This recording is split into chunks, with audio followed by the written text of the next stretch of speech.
The year 2000 saw a very unusual sight every Saturday morning at the office of Heritage Foundation, Karachi, which became renowned as the Lari Adda to acknowledge the initiative and hospitality of the host and CEO of Heritage Foundation, Yasmin Lari. The unusual, indeed rare sight was of an office teeming with a motley crowd of Karachiites from all professions and walks of life, each a guru in their own right. There were artists, theatre actors, singers, journalists, designers, classical dancers, council generals, publishers, and what have you, all meeting to celebrate Karachi's heritage and take Lari's vision forward. The excitement and energy were palpable. The result of these regular charged-up meetings over coffee was that 2001 saw 7 months of street festivals outside various notified heritage sites, beginning from March and culminating in September, when there was an activity taking place every day of the month.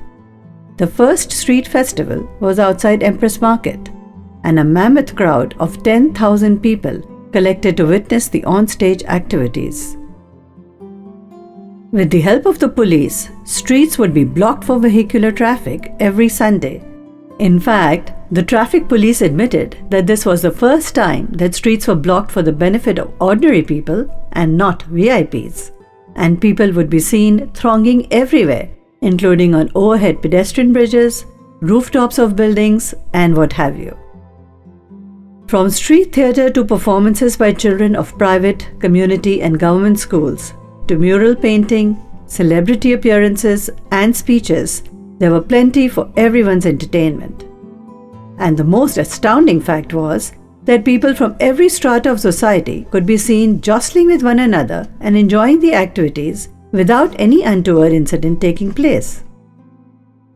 In fact, even on the day that the entire city was on strike and there were tires burning everywhere, Karavan Karachi remained undeterred and had the street fest outside Can station, with not only people showing up in large numbers to show their support and solidarity, but also the veteran actor Nadeem and other eminent personalities attending it. Every Sunday also saw a plaque being placed by celebrity and dignitary on the heritage site stating that it was a notified site, so that Karachiites could discover the city's unsung treasures. The entire culminating month of September saw festivals of every conceivable variety, some of them taking place for the very first time in Pakistan's history at different heritage locations. Again, many of them used for the first time for such events, making this Karavan festival groundbreaking in many ways. For instance, Kara Film Festival took off from here, becoming the first of its kind week-long festival in Karachi, initiated under Karavan Karachi's banner. The first Fashion Week, Lux Fashion Week, was also under Karavan Karachi's banner, and every day the fashion show took place at a different heritage site, varying from never used before for such a purpose, Manora, to Prayer Hall, to Hindu Gymkhana. Karavan Karachi, in fact, paved the way for those beautiful sites to be open for cultural events. Apart from these, Proscenium Theatre Festival was organized with 23 theatre groups of Karachi participating. There was a street theatre festival on trucks roaming all across the city, Books Mela at Frey Hall, which the government took up later and it continues to date every Sunday, Food Festival at Bagh Ibn Qasim, Photography and Art Festival at Frey Hall, and Seafood Festival at Kimari. Thanks to Karavan Karachi, the first ever carnival parades were introduced here. The first one took place near the Qaid's Mazar, with floats participating from all over Sindh and the roads being blocked for regular traffic. The second one took place at Seaview Township, with the police, fire department, armed forces all pitching in, along with floats from Sindh. It became the precursor to the Sindh Festival that was taken up a few years later by the provincial government.